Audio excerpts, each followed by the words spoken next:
Assalamualaikum Be. Gimana kabar hari ini Be? Waalaikumsalam warahmatullahi wabarakatuh. Alhamdulillah semakin baik, semakin baik, semakin baik. Semakin sehat, semakin sehat, semakin sehat. Kembali lagi Be di channel YouTube Rumus Karuipa nih Be. Siap. Jadi mau tanya nih Be, Hmm. untuk tentang kenapa PT atau perusahaan yang udah maju itu bisa bangkrut Be. Nah itu di mana pengaruhnya menurut Babe lah sebagai pakar numerologi dan grafologi itu? Oke. Jadi ini kita pakai apa ya? Oke. Gini. Nama ini tergantung nama PT-nya. Tergantung nama PT. Nama PT. Jadi lagi-lagi bukan hanya nama PT aja sebenarnya. Jadi gini, perusahaan kalau dia maju, tiba-tiba bangkrut, gitu ya. Nama PT ini, ya, PT kita bahas khusus PT atau CP atau bidang usaha lah ya. Nah, PT ini namanya ini sangat berpengaruh, ya, nama. Karena nama ini menyangkut karisma sebuah PT, menyangkut wibawa sebuah PT tadi itu ya. Nah, yang harus diperhatikan adalah nama PT-nya dulu. Nama PT ini. Pertama-tama kalau kita mau buat PT, ya, yang harus diperhatikan ini jumlah hurufnya genap loh. Nah, mau nama PT-nya ayam goreng Prambanan misalnya gitu kan. Nah, ini harus dihitung nih. Ayam goreng Prambanan. Jumlah hurufnya ternyata ganjil. Nah, cari opsi lain, cari yang genap nih. Gitu kan ya. Cari yang genap.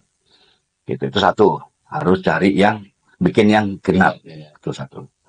Kan biasa satu PT itu kan ada 3 kata itu. Ya, biasanya 3 kata. Nah, kata pertama ini upayakan nilai numeriknya tinggi. Misalnya nama depannya itu karya, gitu ya. Atau 11 kan, tinggi. Minimal 8 lah. 8, 9, 10, 11. Ini nama depan. Nah, lalu sampai totalnya nanti juga nilainya harus 8, 9, 10, 11. Inilah yang bisa survive. Ini bisa survive. Bahkan startnya bagus. Startnya bagus, endingnya juga bagus gitu ya. Tapi kan nggak ending dia, biasanya nyambung gitu kan. Maksudnya sampai ujung, nama di ujung itu. Wah, ini harus tinggi. Jadi dia bisa survive. Bisa bertahan sampai lama gitu. Nah, ini depannya tinggi, totalnya tinggi, dan jumlah hurufnya harus genap. Jadi nilai numerik itu apa, Be? Udah hitungnya secara alfabetikal aja. A itu 1, B itu 2, kan bisa ngitung sendiri orang yang udah cerdas-cerdas kan bisa ngitung sendiri ya.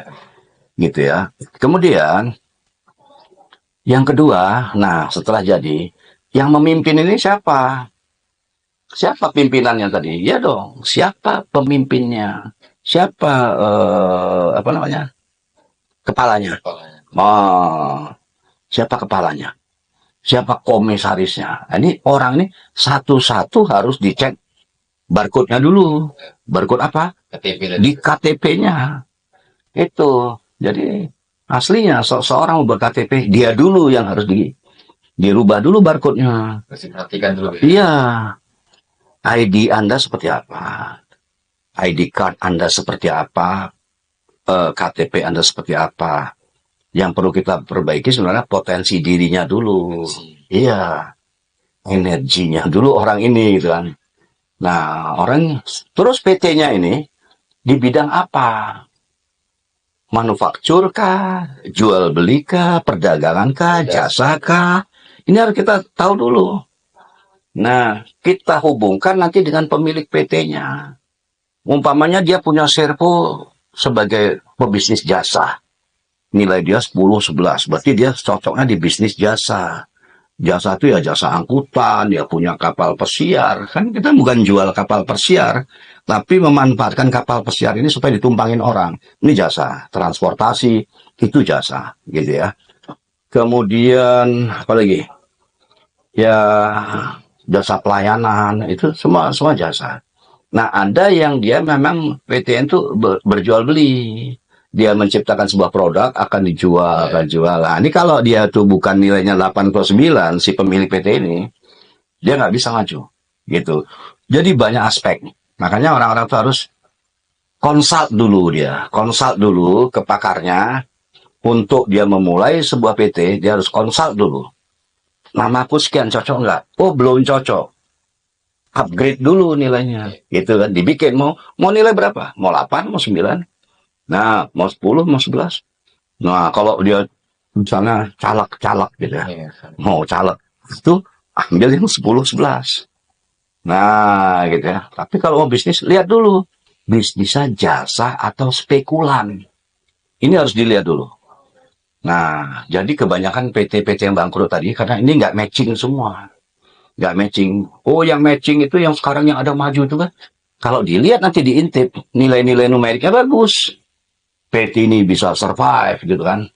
Banyak PT itu yang startnya oke. Wah, tiba-tiba udah punya jurang. Plus, ambles. Ada juga PT yang dia itu awalnya agak lamban, tapi akhirnya wah bangkit. Kenapa? Ini biasanya yang seperti ini, dia nilai numerik depannya ini rendah, totalnya tinggi dan genap. Nah, jadi istilah kata menggenapkan. Nah, itu. Depannya rendah, totalnya tinggi. Nah, ini masih mending daripada yang totalnya tinggi, depannya rendah, udah pasti bangkrut gitu. Nah, jadi ingat untuk sebuah PT yang perlu diperhatikan adalah pemiliknya dulu. Iya, pemiliknya dulu. Orang ini punya potensi bagus nggak nih untuk mendirikan sebuah PT? Oke, dia punya uang lah katakan. Dia mau buat PT, nafsu mau buat PT. Oke, dia dulu yang perlu dikonsult. Setelah itu PT-nya apa B yang bagus B? Nah, gitu kan. Anda punya simpanan nama apa-apa aja. Suruh nanti karena gini. Kita yang bikinin nama dia belum tentu senang. Benar-benar. Ya, terus harus related dengan usahanya. Ya kan? Misalnya usaha dia transportasi, kok dia bikin namanya Gading Kuning, kan nggak nyambung gitu kan? Atau sayur kul, PT sayur kul gitu. Padahal usahanya transportasi misalnya kan harus related dengan usahanya gitu. Nah, jadi harus ada kata yang katakanlah berbau transport gitu kan. Nah, itu PT-nya tuh seperti itu. Kemudian yang kedua, nih selain jumlah hurufnya harus genap, nama depannya harus tinggi dan totalnya harus tinggi. Ya, Babe ulangi buat PT itu jumlah hurufnya harus genap. Usaha apa aja, jumlah hurufnya harus genap. Nama depan tinggi, kata depannya tinggi, totalnya harus tinggi. Gitu. Nah, jadi ada juga orang yang sedang-sedang saja, ya kan? Ah, ini biasanya depannya 6, totalnya 6 itu. Sedang-sedang saja. Untung nggak, rugi nggak. Untuk bayar pajak-pajak ya pas-pasan gitu kan. Nah, itu biasanya depannya 6, totalnya 6 itu. Ngepas gitu ya. Nah, jadi kalau kita mau buat PT yang pengen punya greget, perhatikan aspek-aspek tadi. Gitu, Om Inal. Mungkin. Salam buat Om Arya ya. Iya. Nah, jadi sangat berpengaruh sekali Be ya, jadi nama tadi Be ya. Sangat berpengaruh sekali. Ingat kata Rasulullah, nama adalah doa. Mengganti nama ya mengganti doa. Memberi nama ya sedang berdoa. Memberi doa, membuat doa, memanjatkan doa. Gitu. Baik, terima kasih pemirsa. Untuk yang mau konsultasi dengan Babe Haris, nomor ada di bawah deskripsi tersebut, di link kita. Oke, terima kasih. Oke, baik. Om Ina, terima kasih. Selamat siang.